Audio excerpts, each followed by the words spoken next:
Agora são 8h39. A gente vai falar sobre o movimento que está repudiando aí ataques à lei de fomento ao teatro em São Paulo. Nosso convidado é o Rudifran Pompeu, do Movimento de Teatro de Grupo de São Paulo. Olá, Rudifran, bom dia. Bom dia, Marilu. Bom dia a todos aí e os ouvintes. Muito bom dia. Rudifran, vamos falar aqui sobre uma das maiores conquistas das últimas décadas aqui em São Paulo, que é essa lei de fomento à cultura. E está sendo bombardeada agora por esse novo governo, Rudifran? Na verdade é o seguinte, essa lei é uma conquista histórica, principalmente da área do teatro, né? Mas ela foi a esteira para muitas outras leis depois, né? Essa lei aí surgiu em 2002, né, uma lei de fomento ao teatro para a cidade de São Paulo. É uma lei que vislumbra, na verdade, a pesquisa continuada, né, ou seja, um trabalho mais relacionado aos núcleos e grupos da cidade. E é uma lei bastante importante, porque ela realmente mudou a cara, é uma referência mundial essa lei, o mundo inteiro fala dessa lei, né, e quando o Dória entra, né, quando em 2017 o Dória assume a prefeitura, essa lei, obviamente, porque ela estrutura os coletivos da cidade, né? E então o Dória, a primeira ação que ele faz, não sei se você lembra disso, vocês lembram disso, foi o congelamento dos recursos da cultura, né? Muito parecido com o que acontece hoje com a educação no governo Bolsonaro. Então, o que aconteceu foi isso, houve um congelamento de 47%, os coletivos da cidade, os movimentos culturais da cidade se posicionaram fazendo manifestações, uma série de manifestações, né? Fizemos inclusive uma manifestação enorme, conhecida como a histórica passeata dos 7.000 artistas na rua, né? E à época tinha um secretário que chamava André Sturm, não sei se você lembra também. Claro, também, não dá para esquecer, né? Não dá para esquecer a passagem desse sujeito na cadeira que sentou o Mário de Andrade, olha que coisa. Que coisa. Então, e aí, o que acontece? Eu acho que a partir dali as coisas começaram a se desgastar muito, né, em função das manifestações, e começou a haver uma série de retaliações, né, a partir desse secretário, né? E a coisa foi desandando nesse sentido, começou a não haver mais, não ter mais diálogo, enfim. E a lei do fomento sempre foi um alvo, né, porque ela é política pública de Estado, ela não é política de governo. É uma lei, o cara é obrigado, o executivo tem que executar, né? E é difícil, os caras não aceitam isso, né?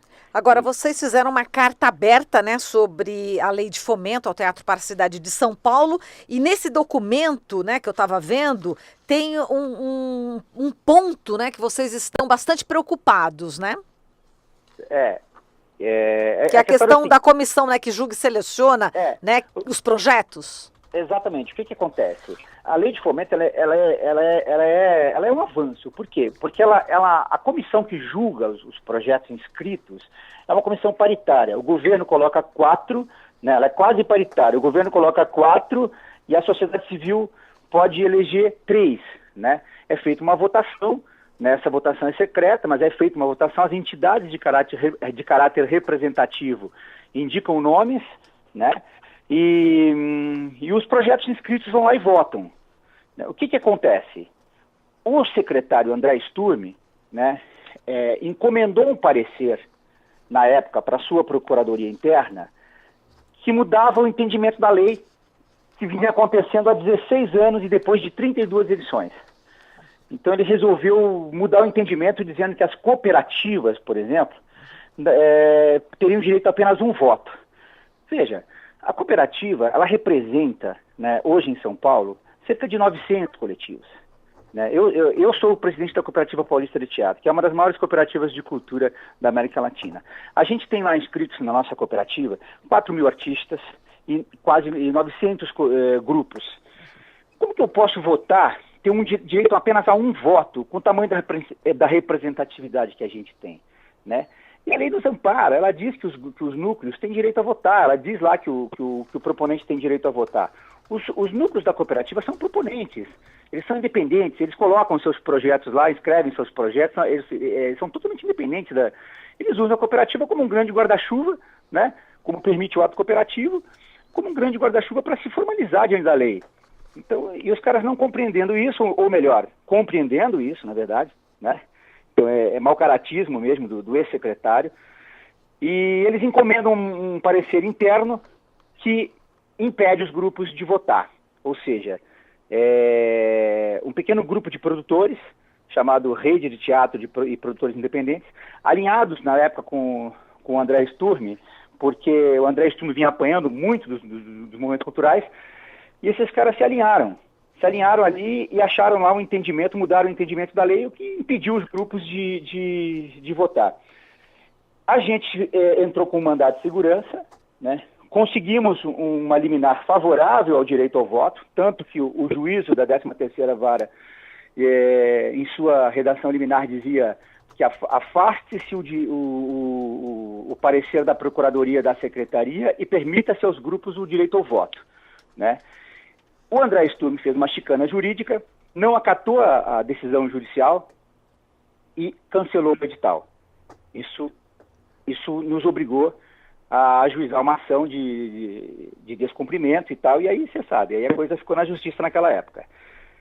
Quando muda o governo, Marilu, quando muda o secretário de Cultura, porque o André Sturm em seguida ele vai cair, né, porque a gente vai fazer muitas manifestações, e obviamente tem aí os interesses políticos do Bruno Covas, certamente, ele troca o secretário e entra um novo secretário agora. Então abre-se a possibilidade de diálogo. A cooperativa, né,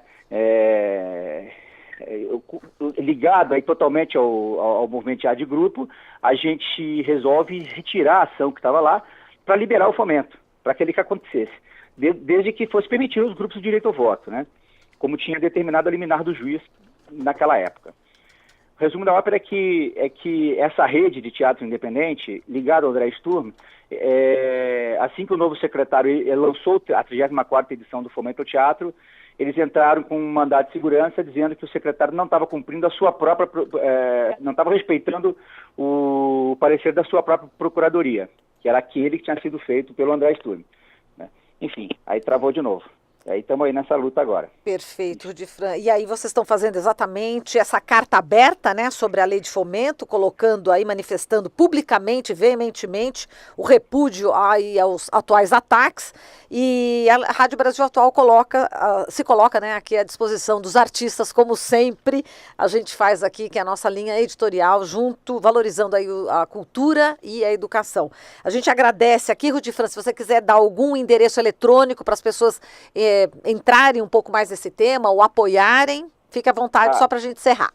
Tá bom, a gente tem uma página MTG São Paulo, né, no Facebook, lá tem essa carta na íntegra e você pode assinar lá se você concordar com o que está escrito nela, né. Dizer também que a gente agradece aí uma série de artistas e personalidades, inclusive o Fernando Haddad que assinou esse documento, eu agradeço muito a todos aí pela força de sempre. Muito obrigado, Marilu. Muito obrigada a você, Rudifran. Um abraço. Um abraço. Até logo. Falamos aqui com o Rudifran Pompeu, que é do Movimento de Teatro de Grupo de São Paulo.